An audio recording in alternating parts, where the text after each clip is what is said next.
Jai Mata.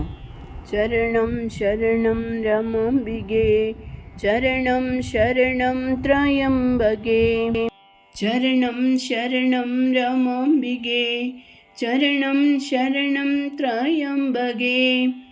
As we look back on the events in the Avirbhava of Divine Mother, the underlying truths in her teachings are more easily perceptible with the passage of time. Her mission for the emergence of spirituality in man is gaining ground through her teachings and ideals, through her Mahavakya Upadesha, and through the potent mantra given from her omniscience. Mother has thrown open for us the treasury of spiritual riches. She has shown by her life and her tapasya the ultimate truths of bhakti, karma, and jnana. She instilled Vedantic knowledge in householders. The intricacies of Jnana Yoga and Karma Yoga were made practicable, and Bhakti, in its highest form, rose up spontaneously in the devotees' hearts to her Saguna Swarupa. Mother unified the entirety of these three yogas and in the early days defined our spiritual path as Rajarajeshwari Yoga. Mother gave many definitions to Rajarajeshwari Yoga, Raja as Jnana and Rajeshwari as Bhakti, as the golden path to Jiva Shiva Aikyatva, as the ascent of Kundalini, culminating in the union of Shiva and Shakti. As the truth of her advent, she who is Rajarajeshwari, the center and the source, the essence and the sum total of all yogas, gifted this yoga to humanity. Over the years, Mother watched and waited for the resurgence of this yoga in her children. She knew the obstacles to be surmounted in the spiritual path.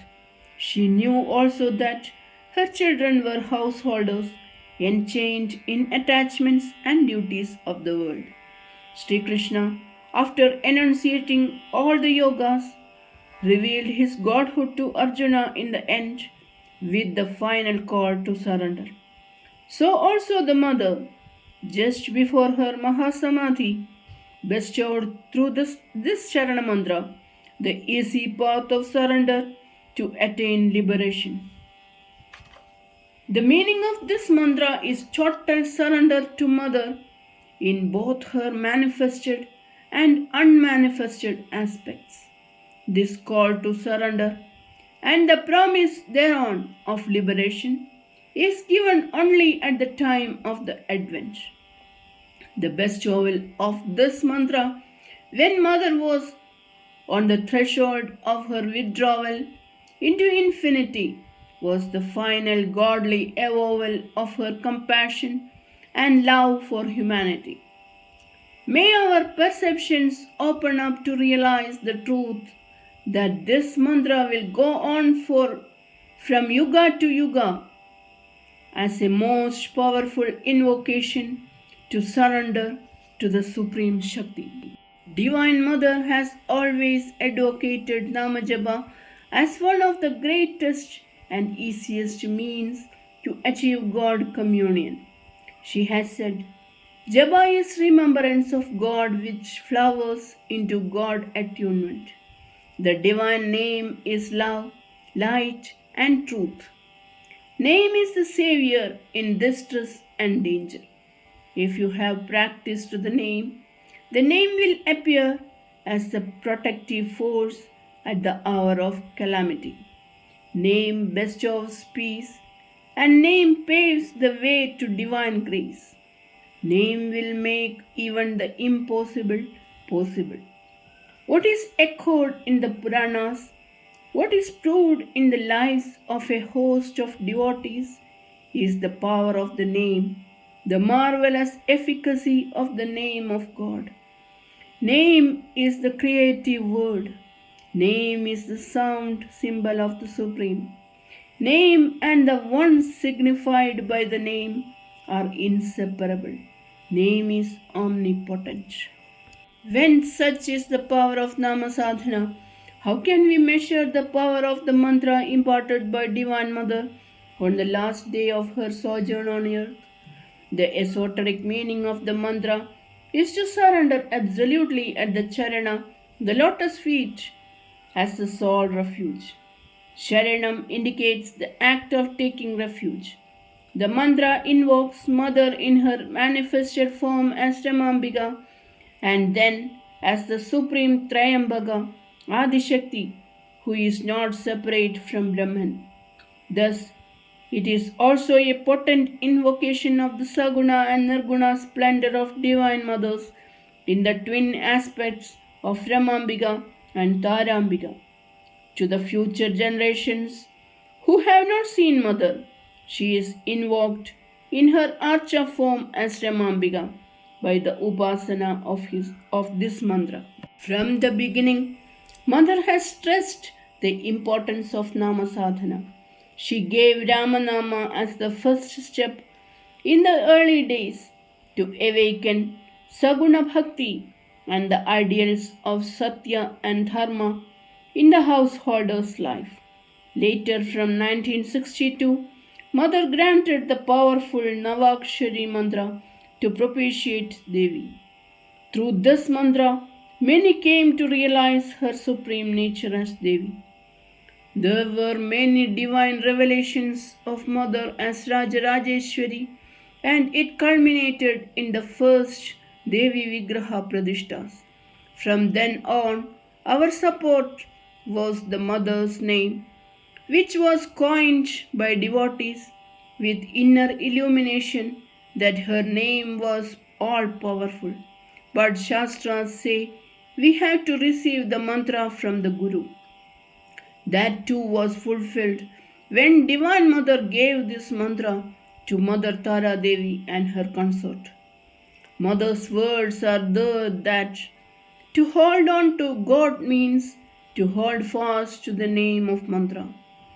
To get the knowledge of God, to get the protection of God, the sadhaka should hold fast to the mantra with faith and devotion. The whole being should vibrate with the mantra.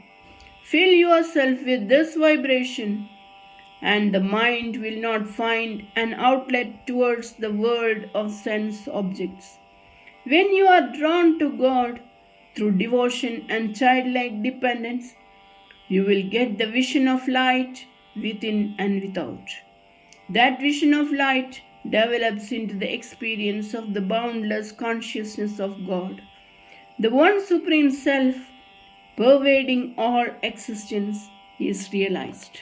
The upasana of Lalita Sahasranama, Ashtotara, Trishadi, etc., which praise Devi's numerous glorious attributes, help us to realize the divinity of Mother. They proclaim the Avatara Tattva. The mantra Mother has granted us is the Avatara Satya, the truth of the Advent. Proclaiming the unity of name and form, the mantra is a call to total surrender with the knowledge of her real nature as Brahman and Shakti. Realizing this marvelous oneness, the devotee can become immersed in the name, with the name forging the link, communion, and merger in Mother, follow with illuminating knowledge. Today I have seen how miraculous interventions have come to those who cling to this divine mantra. With the ceaseless chanting of this mantra, many have overcome diseases. Others pull on bravely in the face of sorrows, trials, and ill health with this mantra as their beacon. Mother had declared once that in the future, waves of power, of Shakti, will inundate this land, annihilating demonic forces, asatya and adharma, and ushering satya and dharma, the cherished, auspicious values of life. There is no doubt that in this symbol, a divine mantra, lies the seed for the fulfillment of the divine purpose of Mother's Avirbhava. May this mantra ever be a song celestial rising up to the Divya Charana of Almighty Mother in harmonious cadences of bhakti from thousands of surrendered souls. The lotus feet signify the highest, the perfect, the purest, the eternal, the supreme beyond Tripudi. From consciousness of this truth arises the pure and sublime power. It is with this power that one should offer worship to the feet of Guru or God. Divine Mother Sree Rama Devi. Charanam Sharanam Ramambige, Charanam Sharanam Trayambage. Jai Mother.